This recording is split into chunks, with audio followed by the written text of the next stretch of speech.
కనికర సంపన్నుడైన తండ్రి నామానికి మహిమ కలుగును గాక. మన ప్రభు అయిన పరమ తండ్రి నామములో మీ అందరికీ కూడా సలాం వందనాలు. ప్రియ సంగమా, మరి యొక్క ఉదయకాల సమయంలో తండ్రి వాక్యం ద్వారా మనతో మాట్లాడడానికి మనమందరం కూడా పిలుస్తున్నాడు. దయచేసి మనం అందరం కూడా ఆయన మాటకు విలువిచ్చి ఆయన పిలుపుకు మనం పలికి ఆయన వద్దకు వెళ్దాం. ఏంటి ఈరోజు ఆయనతో మనతో మాట్లాడాలని అనుకుంటున్నాడు ఆయన. ఎందుకంటే ప్రతిరోజు కూడా ఒక్కొక్క వాక్యం ద్వారా మనతో మాట్లాడుతున్నాడు. కనుక ఆయన మాట విన్నవారు ఆశీర్వదించబడతారే కాకుండా వారి భవిష్యత్తులో మంచి మేలు పొందుకోవడమే కాకుండా వారు బ్రతుకు తెరువులో క్షామకాలం వచ్చినా అంటే కష్టం వచ్చినా, క్షేమకాలం వచ్చినా అంటే అభివృద్ధి కలిగిన ఏదైనా సరే ఆయన మనల్ని ఆదుకుంటాడు. ఇది సత్యం. హల్లెలూయా. కావున మరి ఈరోజు ఆయన మనతో ఏం మాట్లాడబోతున్నాడు తెలుసుకుందాం వాక్యం ద్వారా. హల్లెలూయా. మరి వాక్యంలోకి వెళ్ళే ముందు మా ఛానల్ సబ్స్క్రైబ్ చేసుకొని లైక్ చేసి షేర్ చేయండి. తండ్రి యొక్క దీవులు మీరు పొందుకోండి. మీ యొక్క సహకారం మా యొక్క ఛానల్కి సపోర్ట్ చేస్తారని ఆశిస్తూ ఈరోజు వాక్య సందేశం, పిల్లల యొక్క భవిష్యత్తును నిర్ణయించేది ఎవరు? హల్లెలూయా. ఈ యొక్క అంశం మీద మనం కొన్ని గడియలు దైవవర్తమానం మనం చూసుకుందాం. హల్లెలూయా. పిల్లల యొక్క భవిష్యత్తు ఎవరు నిర్ణయిస్తారు? మనకందరికీ తెలుసు. పిల్లలనే కాదు, పెద్దవారినే కాదు, ఎవరినైనా సరే మన భవిష్యత్తు కాలంలో, మన జీవిత కాలంలో మనం ఇలా ఉండాలని ఒక ప్రణాళిక వేసి మనకు మంచి చెడు చెప్పి మనల్ని దీవించి ఒక మంచి మార్గం నడిపించేది తండ్రే. ఈ విషయం అందరికీ తెలుసు. మనల్నే కాదు, ప్రతి మనిషి కూడా భగవంతుడు అనేవాడు నడిపిస్తూ ఉంటాడు. ఇది సత్యమో అందరికీ తెలిసిందే. కానీ అదే భగవంతుడు కొంతమంది మనుషులను భూమి మీద ఇచ్చాడు. ఎందుకంటే అన్నీ ఆయన చేయిస్తాడు. అన్నీ ఆయన చెప్పిస్తాడు. అన్ని మార్గంలోకి ఆయన నడిపిస్తుంటాడు. అందుకు సహకారులుగా అదే భగవంతుడు, అదే తండ్రి, అదే అల్లా భూమి మీద కొంతమందిని ఏర్పాటు చేశాడు. ఎవరు వీళ్ళు? ముఖ్యంగా అంటే తల్లి తండ్రి. హల్లెలూయా.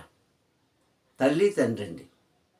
వీరిని భూమి మీద జతపరచి వారికి సంతతినిచ్చి వారిని అభివృద్ధిపరచి వారికి సౌఖ్యం ఇచ్చి వారికి అన్ని విధాలుగా సహాయం చేయడానికి, వారు భవిష్యత్తులో మంచి మార్గంలో నడిపించడానికి తల్లి తండ్రులను ఇచ్చాడు. ఈ బాధ్యత తండ్రికి తల్లికి కూడా ఇచ్చాడు పిల్లల యొక్క భవిష్యత్తు కోసం. అయితే ఈరోజు సమాజంలో చూస్తున్నాము, నాటి కాలంలో తండ్రి చెప్పాడు, కానీ అవ్వ ఆదాము కడుపున పుట్టిన ఇద్దరు బిడ్డలు కూడా తప్పిదం చేయమని తల్లి కానీ తండ్రి కానీ చెప్పలేదు. అవ్వ చెప్పిందా? అవదని చెప్పాడా? నీ తమ్ముడిని చంపేమని చెప్పాడా? నీ తమ్ముడి మీద ద్వేషం పెంచుకోమని చెప్పాడా? అలా చెప్పలేదు వాళ్ళు.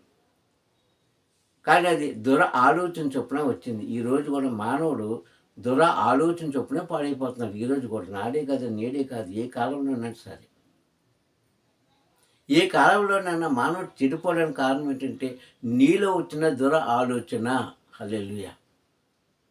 ఈ ఆలోచనని దూరపరిచేస్తుంది. ఆలోచన అంటే ఆలోచన అంటే ఏంటి? నీ భవిష్యత్తులో ఏం జరగబోతుందో వాటిని గ్రహించుకోకుండా మూర్ఖుల వల్లే జీవించేదే, ఆయన మాటను అంగీకరించకుండా తృణీకరించేదే, మంచివారి యొక్క మాటను పక్కన పెట్టేదే ఆలోచన. మనం దాన్ని ఏం చేసుకుంటాం? ఆలోచనగా మనం చిత్రీకరించుకుంటున్నాం. హల్లెలూయా. ఇక వాక్యంలోకి వస్తే అని అంటాడు కదా, ఈ పిల్లలకు భవిష్యత్తునిచ్చేది, ఈ పిల్లల్ని కాపాడేది ఎవరంటే తల్లి తండ్రికి ఆ బాధ్యత అప్పగించాడు. అది ఒక మాట అంటాడండి ఆయన 22వ అధ్యాయంలో 6వ వచనం అంటాడు ఆయన, బాలురు నడవవలసిన మార్గమును వాడికి నేర్పించు. మొట్టమొదటి లైను, బాలురు వెళ్ళవలసిన మార్గం ఏమిటో, వారు అనుసరించవలసిన పద్ధతులు ఏమిటో, వారు ఎలాగ జీవించాలో వారికి నేర్పించు. వాడు పెద్దవాడైనప్పుడు వాటి నుంచి తొలగిపోడు. అంటే వృద్ధాప్యంలోకి కూడా అయిపోయినా సరే ఆ అలవాటు అలా ఉండిపోతుందంట. ఇది ఎవరికి అప్పగించాడు? తల్లి తండ్రికి. అయితే తల్లి ఎంతవరకు సంరక్షించాలో అంతవరకు సంరక్షిస్తుంది. తండ్రి ఎంతవరకు చేయాలో అంతవరకు చేస్తున్నాడు. మరి ఎందుకైనా ఈ యవ్వనస్తులందరూ పాడైపోతున్నారు, పిల్లలందరూ పాడైపోతున్నారు అంటే వారిలో ముందు చెప్పుకున్నట్టుగా దూర ఆలోచన తీసేసి దూర ఆలోచన మనసులో పెట్టుకుంటున్నారు. అంటే ఇలా ఉంటే నా భవిష్యత్తు బాగుంటుంది కదా అన్న ఆలోచనని వారు తీసేసి ఇలా చేస్తే నాకు సంతోషం కలుగుతుందని దూర ఆలోచనలోకి వెళ్ళిపోతుందండి ఈరోజు సమాజం. ముఖ్యంగా పిల్లలు, యవనస్తులు. యవనస్తుల కోసం చెప్పబడిన మాట అది. ప్రతి సంగమా ఒకసారి మనం ఆలోచించుకోవాలండి. కానీ ఈనాడు దుస్థితి ఎలా తయారైపోయిందంటే బుద్ధి చెప్పవలసిన తండ్రే, బుద్ధి చెప్పవలసిన తల్లే వారిని పక్క ద్రోవలకు నడిపించేస్తున్నారండి. ఎందుకో తెలుసా? వారి సొంత స్వలాభాల కోసం తల్లులు అలాగే ఉన్నారు, తండ్రులు అలాగే ఉన్నారండి ఈ లోకంలో. ఇక మీరేం మీ పిల్లలకు భవిష్యత్తు చూపిస్తారు? మీరే మీ పిల్లలను మంచి మార్గంలో నడిపిస్తారు? మీరే మీ పిల్లలకు బుద్ధి చెప్తారు? తల్లిదండ్రులైన మనమే వారికి మంచి మార్గం చూపించడానికి గ్రంథం చెప్తుంది. ఇంకా దుర్మార్గపు క్రియ ఏంటంటే తండ్రి కుమారుడు కూడా కలిపి తాగుతున్నారండి. చెడు వ్యసనాలు పాడైపోతున్నారు. తండ్రి కుమారుడు కూడా. అంటే తండ్రిని బట్టి కుమారుడు నేర్చుకోవాల్సింది ఏంటంటే ఇదా పాఠం, ఇదా తండ్రి చెప్పింది. నీవు నీ కుమారుణ్ణి మంచి మార్గంలో నడిపించుకోమని తండ్రి చెప్తే ఆ తండ్రే కుమారుణ్ణి చెడు మార్గంలో నడిపిస్తున్నారు. అలాంటి కాలం ఈరోజు మనం చూస్తున్నామండి. చాలా చోట్ల, చాలా ఇళ్లలో జరిగేది ఇదే. తండ్రి కొడుకు కూడా కూర్చొని షేర్ చేసుకుంటారు. ఏంటి? మద్యపానము, త్రాగుడు.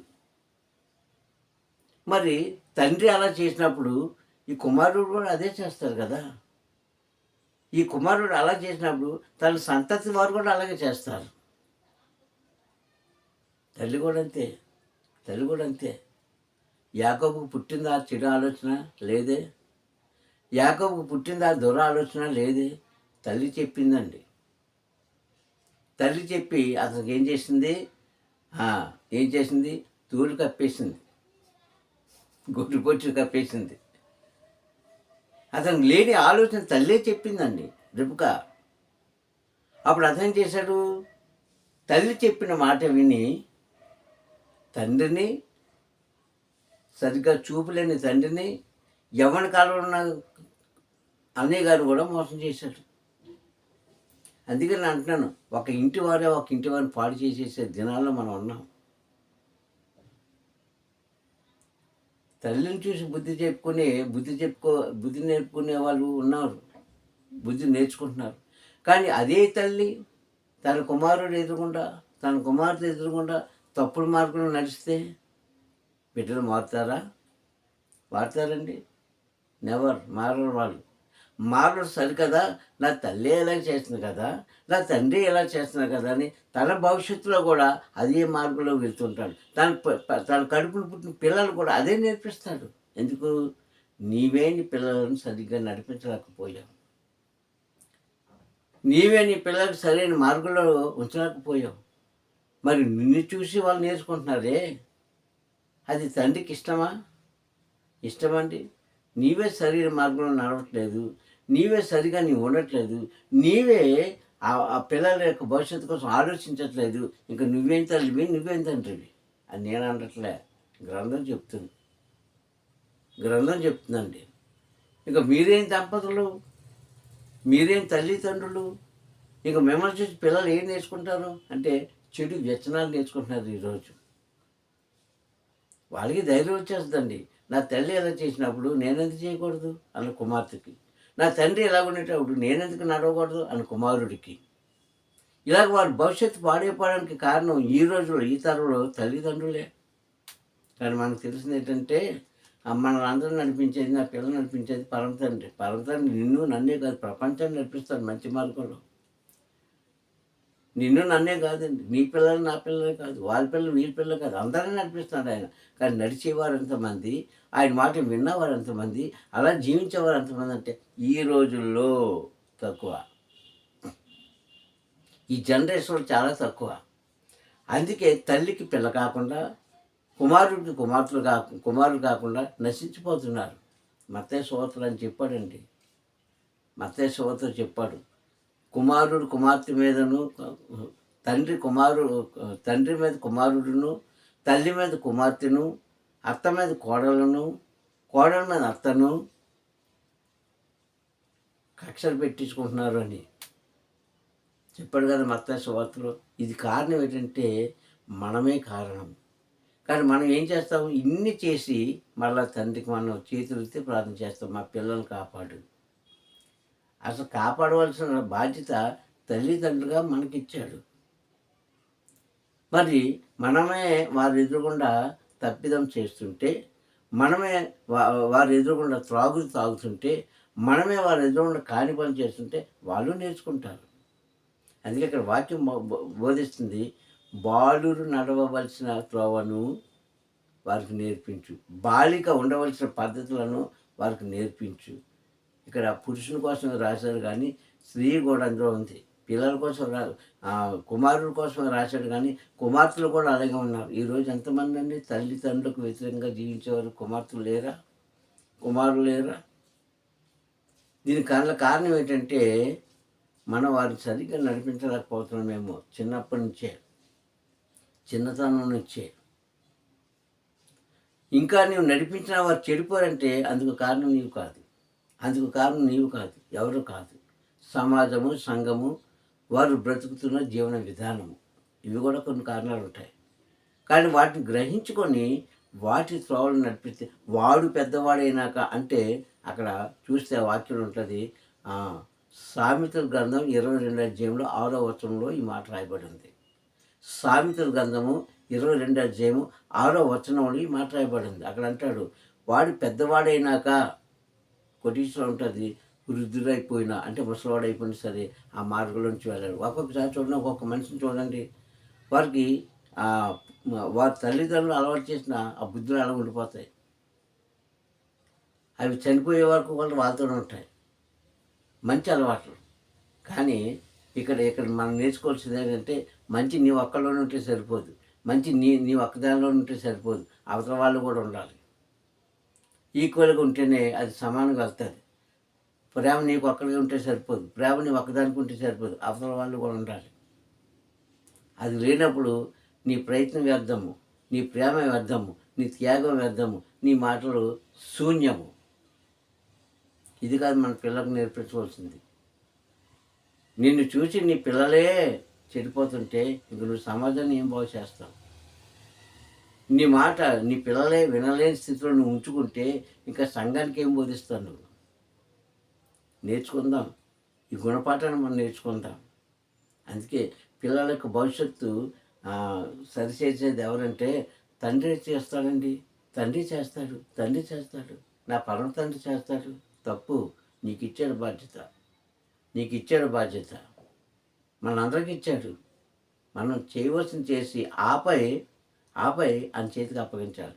నువ్వు చేయవలసింది చేయట్లేదు, నీ పిల్లలు ఎదురుగుండానే కాని పనులు చేస్తున్నావు, నీ పిల్లలు ఎదురుగుండానే చెప్పరాని మాటలు మాట్లాడుతున్నావు, నీ పిల్లలు మనసులో విరిగిపోయినట్టుగా నీ ప్రవక్తలు ఉంది ఈరోజు. ఇంక వాళ్ళేం మారుతారు? వాళ్ళు మారుతారా? మారనే మారు. అంటే నీ పిల్లలు పాడైపోవడానికి కారణం అంటే కారణం ఎవరంటే నీవే. అలాగే నీ పిల్లలు బాగుపడడానికి కారణం నీవే. ప్లస్ అండ్ మైనస్ కూడా ఇక్కడ మనం చూసుకోవచ్చు వాక్యంలో. ఇప్పుడు సంగమా మన భవిష్యత్తులో ఏదైనా కోల్పోవచ్చు, కానీ దాన్ని తిరిగి సంపాదించుకోవాలంటే కొద్దిగా ఓపికతో మనం ఉండాలి. ఆ ఓపిక నశించిపోయినప్పుడు ఎవరి వారుగానే ఉంటారు. కానీ గ్రంథం చెప్తుంది, అలా చేసుకున్న ఎడల నీవు ఇప్పుడు భూమి మీద చేసిన ప్రయత్నం అంతా కూడా వ్యర్థమే. నీవు ఈ భూమి మీద పాకులాడుకుంటా వ్యర్థమే. అలా ఉండకుండా నీ జీవితాన్ని సరి చేసుకోమని చెప్పిన మాట మనం ఒకసారి జ్ఞాపకం చేసుకుందాం. ప్రియ సంగమా, ఈ ఉదయకాల సమయంలో ఎవరో పాడు చేశారు పిల్లల్ని. అయితే నువ్వు చెప్పినా వినకపోతే అది నిజంగా వారి సమాజాన్ని బట్టి, స్నేహితులను బట్టి పాడైపోయారు. ఓకే. కానీ నీవేం చేస్తున్నావు? నీ బిడ్డలకు మనసు విరగగొట్టకూడదు. వారికి మరో ఆలోచన కలిగించేది తల్లి, తండ్రే. తల్లి చేసిన క్రియలు, తండ్రి చేసిన క్రియలే వారిని యొక్క మనస్సును, పాల మనసును విరగొట్టేస్తున్నాయి. వారు ఎప్పుడైతే పాల మనసు లాంటిది, పిల్లల మనసు ఎలాంటిదండి? స్వచ్ఛమైన పాల లాంటిది. అందులో ఒక్క చిటికెడు ఎయ్యండి. ఏంటి? విరుగుడు మందు. విరుగుడు మందు అంటే విషం. ఏయండి? విరిగిపోద్ది. విరిగిపోద్దండి. మళ్ళీ అది అతుక్కోవడం అంటూ జరగదు. అది మనం గమనించుకోవాలి. ఈ సంగమా, నీవేం చేసినా, మనం ఏం చేసినా వారి పిల్లల యొక్క భవిష్యత్తు కోసం ఆలోచించి చేయాలి తప్ప ఎప్పుడైనా చేస్తారండి. అంతవరకు నా మాట వినాలంటే వినరు. ఎందుకంటే జనరేషన్ మారిపోయింది. ప్రియ సంగమా, వారు వినేలాగా నువ్వు చేసుకోవాలి. నీ ప్రవర్తన ఉండాలి, నీ మాట తీరు ఉండాలి, నీ బుద్ధి ఉండాలి. నీకు వివేకం కలిగి ఉంటే ఎవరు వింటారు? కానీ అలా ఉండట్లేదు ఈరోజు. వ్యతిరేకత. వాళ్ళు మాట నా మాట వాళ్ళు వినాలి, కానీ వాళ్ళ మాట నేను ఎందుకు వింటాను అన్న కేటగిరీకి వచ్చేసారని చాలామంది తల్లిదండ్రులు. అందుకే పిల్లలు పాడైపోతున్నారు. మనలో వివేకం లేకపోతే, మనలో ఆలోచన లేకపోతే, మన నడవడిక బాగోకపోతే, మన మార్గాలు సరిగ్గా లేకపోతే, మన కడుపుని పుట్టిన పిల్లలే మనకేం చేస్తారండి? హితబోధ చేస్తారు. జాగ్రత్త. వాళ్ళు చెప్పడానికి తప్పులేదు, మనం వినడంలో కూడా తప్పులేదు. అయితే నువ్వు సరిగ్గా ఉంటే వారి యొక్క మాటలు వినవలసిన అవసరం లేదు. మనం సరిగ్గా లేనప్పుడు ఖచ్చితంగా వారి మాట వినాలి. మనం వారి కోసం మనం ప్రాకులాడాలి. అప్పుడు తండ్రి మనకు న్యాయం చేసి మనల్ని రక్షిస్తాడు. కనుక ప్రతి సంగమ మనం అన్ని విషయాలు కూడా సమానంగా ఉన్నప్పుడు తండ్రి రాబోతున్న దినాల్లో మేలుతో నింపి మనలను, మన బిడ్డలను, మన కుటుంబాలను స్థిరపరుస్తాడు. ప్రార్థించుకుందాం. దయగల నాయన, కృపగల తండ్రి, వందనములు. ఈ యొక్క సమయంలో తండ్రి నీ వాక్యం మాతో మాట్లాడేందుకు స్తోత్రం చెల్లిస్తున్నాను. ఘనత, మహిమ, ప్రభావాలు మీరు పొందుకోండి. నా యొక్క సమయంలో ఇచ్చిన వాగ్దానాన్ని బట్టి స్తోత్రం చెల్లిస్తున్నాను. ఆ యొక్క సమయంలో నా ప్రభావ నీ వాగ్దానం మాట్లాడినందుకు స్తోత్రం. ఎంతమంది అయితే నాన్న ఈ మాటలు విన్నారో వారందరిలో కూడా తండ్రి అనాలోచన తొలగించి ఆలోచన కలిగించి ప్రతి తల్లిదండ్రులకు నాన్న బాధ్యతనిచ్చవయ్యా. ఆ బాధ్యత సరిగ్గా నిర్ణయం తీసుకొని నాన్న వారిని నిర్ణయించి తండ్రి భాగ్యం కలుగు చేసి మీరు నామాన్ని మాత్రం మహిమ గంట ప్రభావాలు పొందుకుంటారని తండ్రి వాక్యాన్ని విడలందరికీ కూడా తండ్రి మంచి ఈవుడు దయచేస్తారని మా ప్రియ రక్షకుడైన తండ్రి నామూలి ప్రార్థన అడిగి పొందుకుంటున్నాం. పరమ తండ్రి. హల్లెలూయా, హల్లెలూయా, హల్లెలూయా. అందరూ కూడా మరొకసారి తండ్రి నామములో వందనాలు. తండ్రి మేము దీవించి ఆశీర్వదించుగాక. హల్లెలూయా.